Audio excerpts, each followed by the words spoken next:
Political reporter Steve Litz gives us a closer look at a couple of the lesser-known names in the race. Steve? Well, hey, Jackie, there is a lot to be said for name recognition. Words like Meek and Rubio are likely familiar to you, but there are some not so familiar people who are running for Senate also.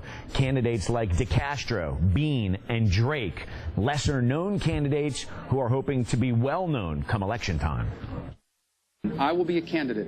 You've heard the household names running for U.S. Senate: Marco Rubio, Charlie Crist, Kendrick Meek. Well, how about the not-so-known candidates? Republican Dr. Marion Thorpe is one of them, running on a true conservative platform with an emphasis on fixing America's health care system. The effort in D.C. was to make a sweeping reform.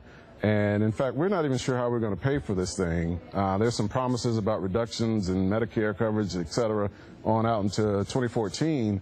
But in reality, it's baby steps. Slow and steady gets the race won. Thorpe is one of 24 people running to replace Florida Senator George Lemieux.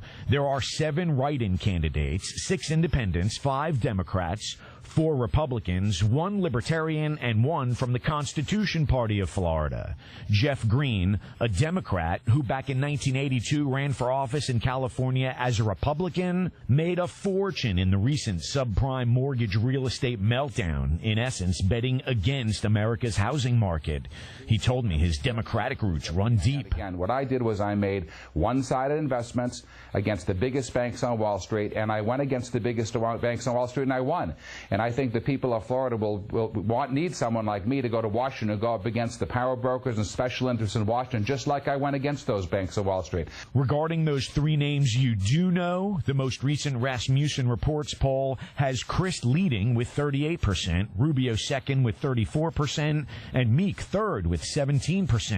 In South Florida today, independent Senate candidate Charlie Crist. Well, it's better than being in the other spots. So, but you know, polls they ebb and flow, as I've said all along, and so it's all up to the people, and it's not till November.